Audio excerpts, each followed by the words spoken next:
All right, Marty here. We're live. It's raining. Who cares? Pan up, please, Patrick. Thanks, my man. Gulf Tower. Iconic. Unbelievably beautiful. If you grew up here like I did, you know this building. It's in a bad place right now. Half empty. Half empty.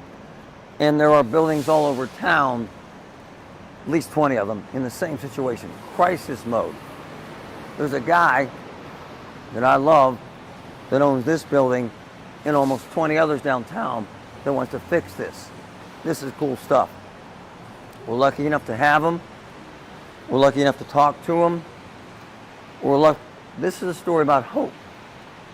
I don't want you folks to think this is all about downtown sucks. I don't want you to, you're going to leave this live conversation with this player, big shot, with opportunities here and hope in Pittsburgh. Aaron Stauber. How are you, sir? Oh, I'm fine. Good morning. You're not from Pittsburgh. No, I live in Miami Beach, Florida. Here's what I love about you. You love the burg. Oh, absolutely. Yes, I've been coming here since my first trip in was 1989. Come on. Oh, yeah. Well, actually, my sister married a Pittsburgher. So I was here earlier for the engagement party, and then my sister graduated from Duke Law School. Wow. Yeah. Duquesne. Duquesne. I love Duquesne. Yeah. All right, so you're what I call a guy with big balls. Is that fair? Is that Well, ask my wife. fair? Is that fair? Like Yeah. courageous, like risk taker, Vision. I like to say a vision. right? I'm not a risk taker. I'm not a gambler. I really try to do things that I believe in, and so far I've been fortunate that it's worked out. You're a big shot, rich guy. You Is know, that fair to say? I have a lot of property. You could stay in your $1 zillion home in Miami and forget about Pittsburgh. Say the Correct. hell with it. Could you not? That is 100% correct. But you love it. Well, I've invested a tremendous amount of time and money and energy into the city, and you know, and I just can't see it go back to where it was when we started. You know. A shit show. Well, yeah, I mean, it's right after the unions pulled out of town. You know, the city lost half its population. You were here. Oh, man, when I walked into downtown Pittsburgh, Wow. you could have bought anything you wanted here in the city for pennies on the dollar. Really? Oh, yeah, yeah. I was doing deals, literally. I was renting space for $12 a square foot. What? Gross, that means including everything, versus now, you know, we're doing deals $30 a foot, you know. It's just unbelievable, the change. So everything was cooking right before COVID. Yeah. Really, it was. So yeah, let's talk about now.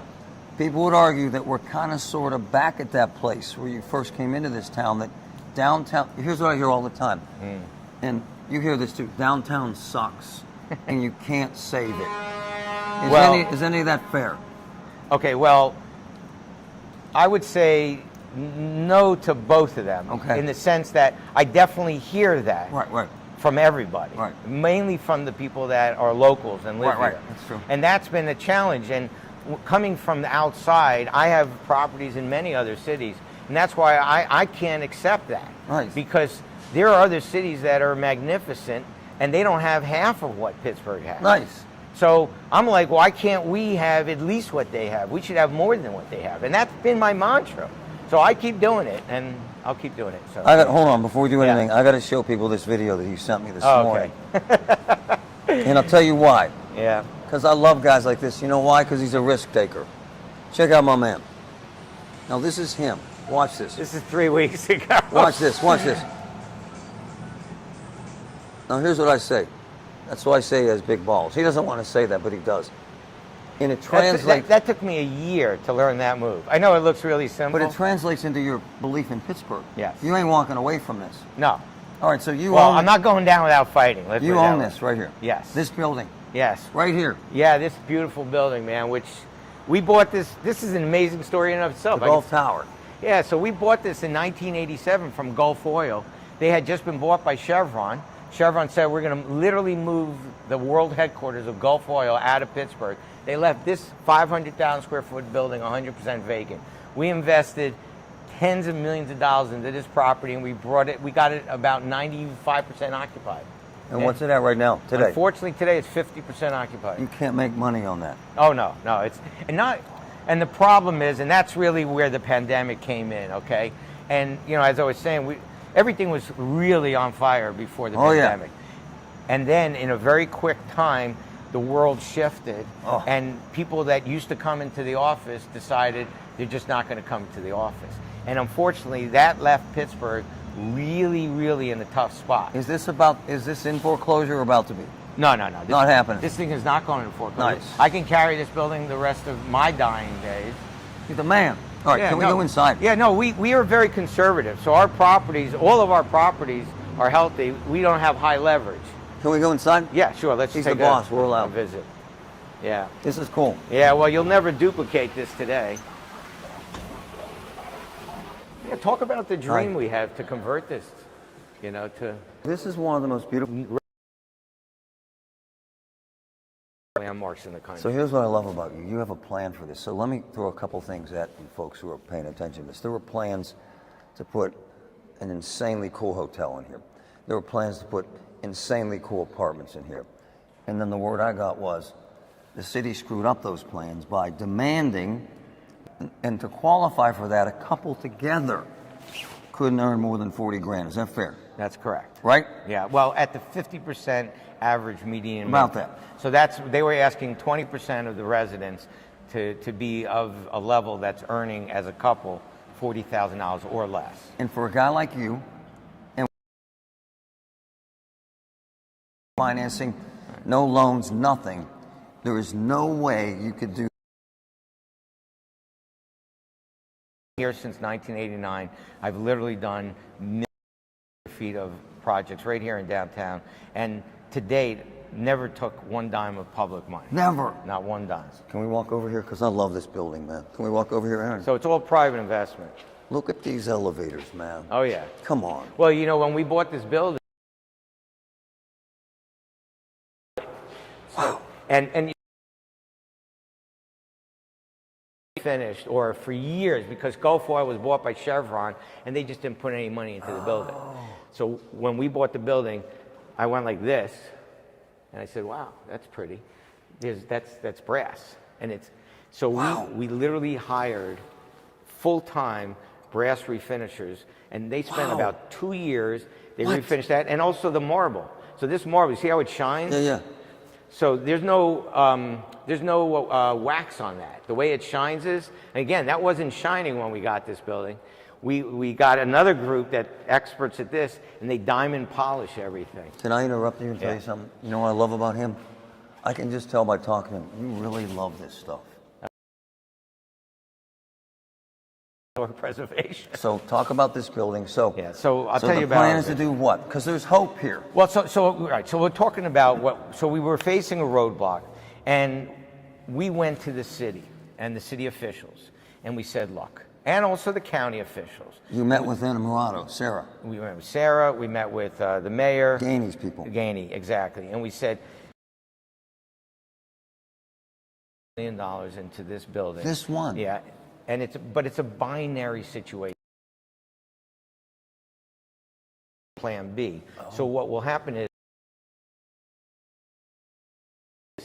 and then we will literally close the lights down. Oh. We'll put plywood around the building.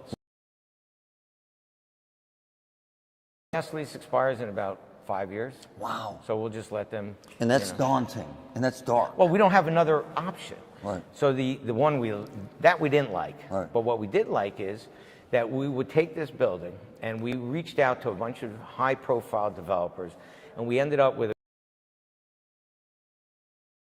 unbelievable. They have a brand that's called Hotel Bardo. Nice. And they just opened one in Savannah, Georgia. Nice. It's just beautiful. They did not want to touch this with a 10-foot pole. Really? I got them to come in, well, because it's daunting. Yeah. And they said it's too big, and it was too big for a hotel. So then we said, okay, well, what if we did a hotel and residential? Wow. So the lower level would be hotel, the upper level would be apartments. They spent another couple of months. They said, all right, we'll explore it. And then for a year and a half, we've now spent millions of dollars to see that this could actually be a great project. So we go to the city and we say, but we need assistance. Here we do need assistance. We don't want any money from you, but we just want a situation that when we invest that $200 million, you us a little runway, so at least we can get our cash and break even from the TIF, deal. in essence? It's called a LERTA, which is a tax abatement that allows you, you don't for a long time, in this case it's 10 years, Nice. you're not going to $8,000. A project like this alone, if we invest that money, will increase the taxes to over $3 million. Wow. That cap won't work. So therefore, it won't move. You have to do 20% of affordable.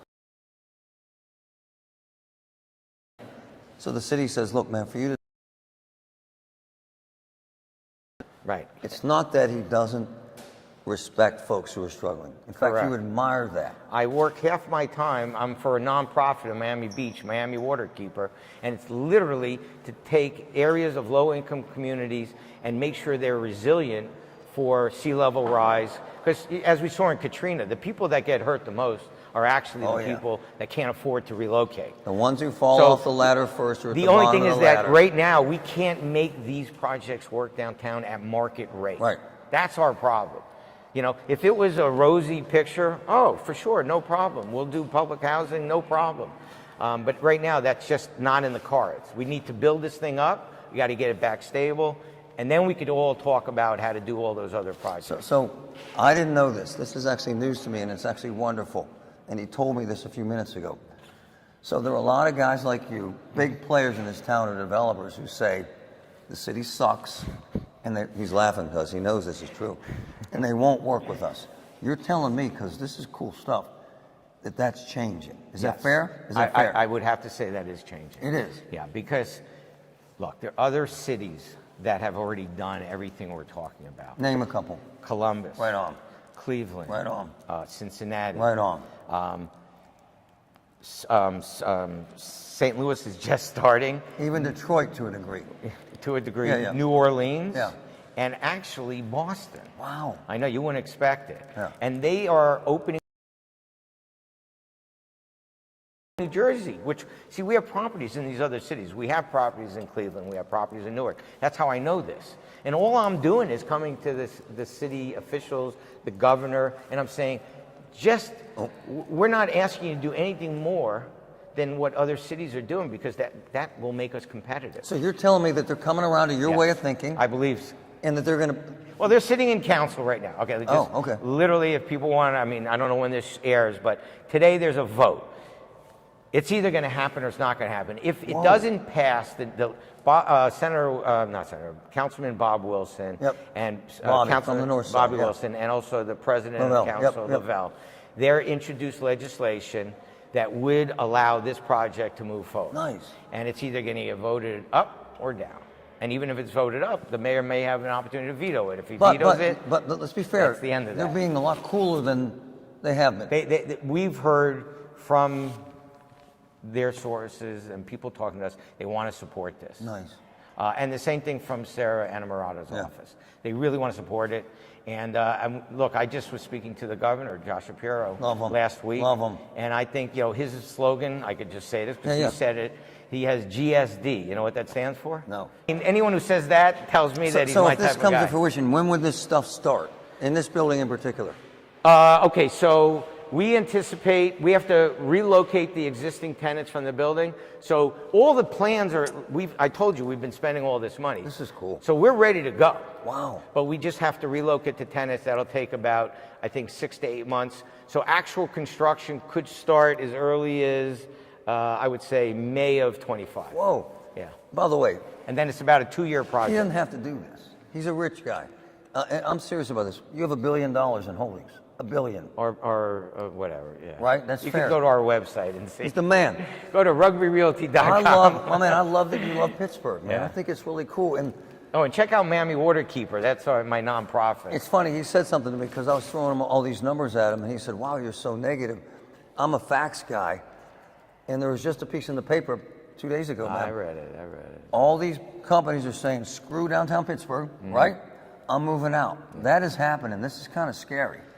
Yeah, well, You're saying we can stop that? Yeah, well, if we walk around, I could prove it to you because I've done it before. Right. We've done it before. You know, I mean, we own the Coppers building, but when I came You own the in Coppers building? Yeah, right across the street here. Wow. And the Frick building. Whoa. But we bought these out of bankruptcy. I love the Frick building, the bathrooms. Yeah? with the- Yeah, I know. Right? Okay, but here's a story that you would know. When we first came to town, Penn Avenue and Liberty Avenue were not called the Cultural District. They were called the Red Light District. My man. right?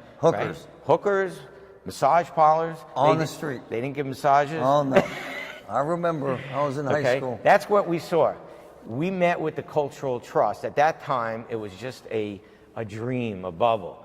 And they showed us a plan. They said they're going to start buying some of these noxious uses. They wanted to get private investors to come. We ended up buying 15 properties there, empty buildings, totally boarded up buildings, and I could walk you through it. Penn Avenue between 9th and 10th Street, we own half of that. Wow. And we have Barcelona Wine Bar, we have Bridges that's and beautiful. Bourbon. We Beautiful. put in Ceviche that used to be Oh, there. yeah. Oh, yeah, all these restaurants. Can we walk outside? Yeah.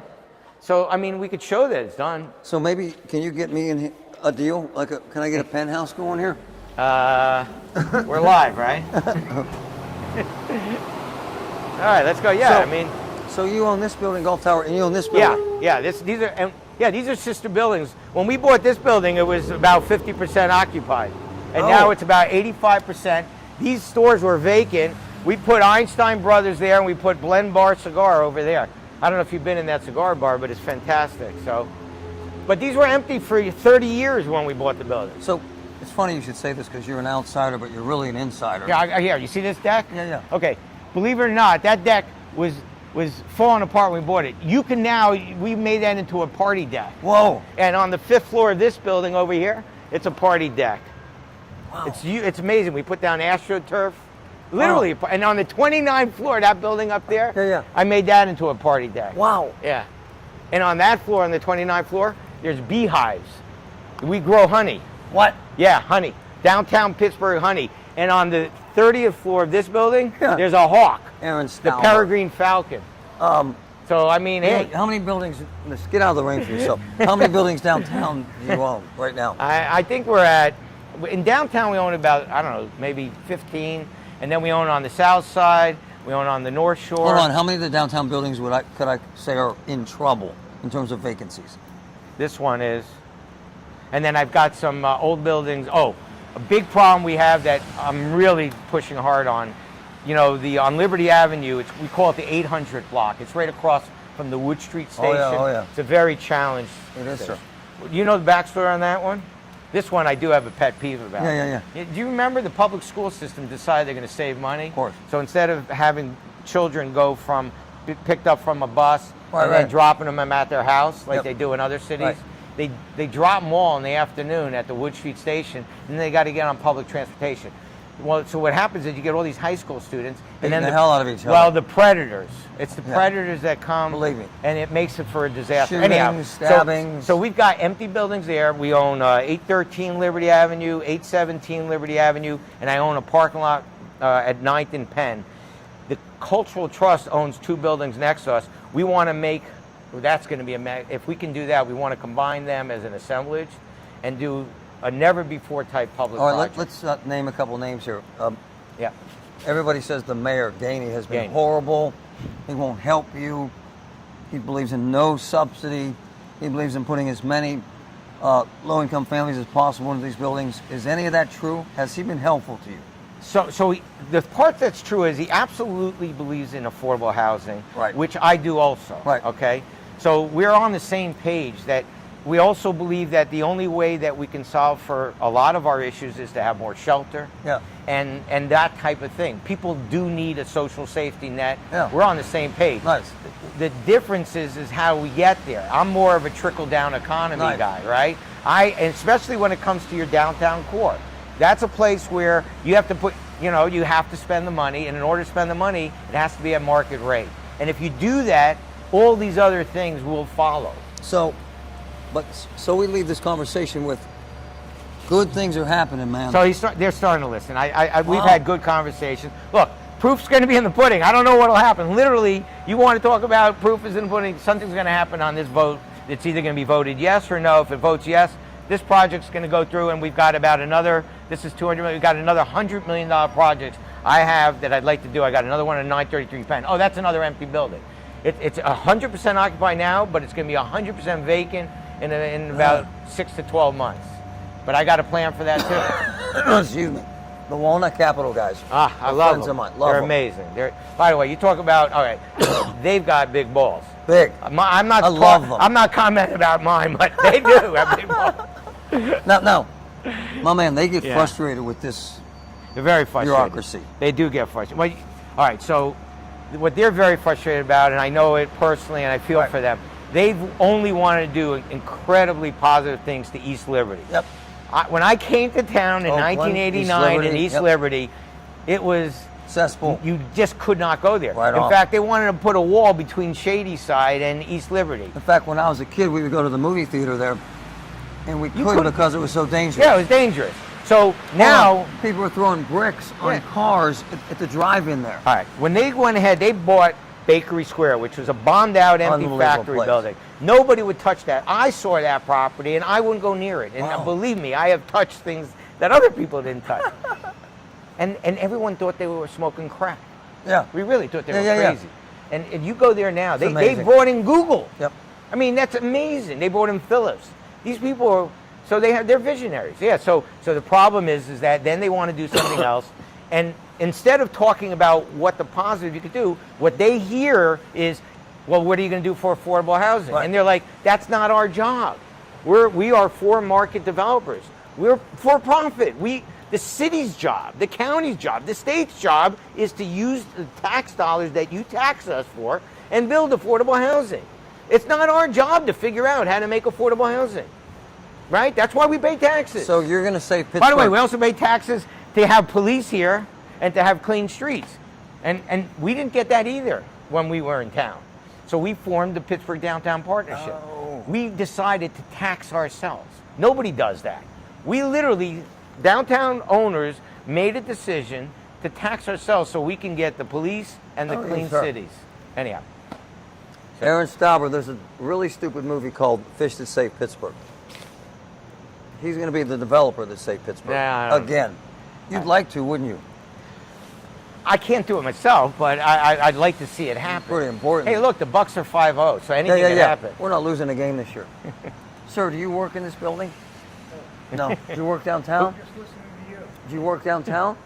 I'm a courier. Do you see how tough things are downtown? How it's changed? A lot. Has it? Why? What's happened? Traffic. Traffic. Worse than ever. How about the empty buildings?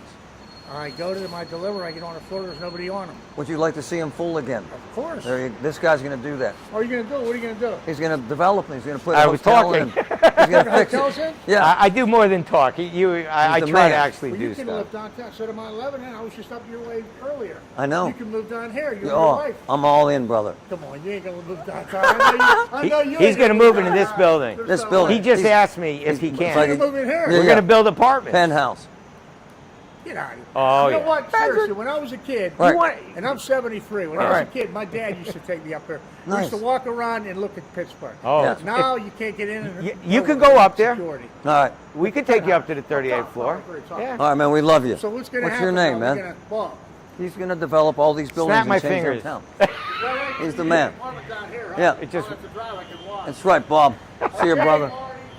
Love it. oh, that's great. Yeah, yeah. Man, it's a pleasure. I came into this thinking, honestly, we're going to spend 30 minutes saying Pittsburgh sucks and there's no hope, but there really is, and it doesn't suck. Oh, I really see reason for optimism, Right. but it's going to take a lot of work and vision and cooperation. Yeah. I mean, that's all we're asking for, cooperation. Mr. Stauber, the man. I appreciate the fact that you love Pittsburgh, man. It's very, very cool. My pleasure. You know, it's funny, you said something that's really true about us in the city. For some reason, we have this, and I think it relates back to what you saw happen here. The steel mills collapsed. When I was in high school, this city had 630,000 people. There's 300 today. That's right. So there's kind of a, oh my God, Yeah. mentality. It's hard to be optimistic sometimes. And now we see, oh my God, it's happening again. You can get that, right? Yeah, well, that's what I commented. Yeah. You know, that people to this day say it'll never work in Pittsburgh. Right, right. And then when they come in, they see that blend bar, Yeah. they see the restaurant open, they're like, wow, I didn't think that would work, but it did. So, Nice. hey. He's the man. We appreciate you folks. We'll be cutting excerpts from this and putting it out on social media. But I appreciate him doing this. I got to tell you this. Most of the developers in this town will not do this sort of interview because they're worried that they'll get the shaft, quite frankly. But you kind of understand what you are. Yeah. The man. Thank you, sir. Fast. Thank you. All right. Thank you, folks.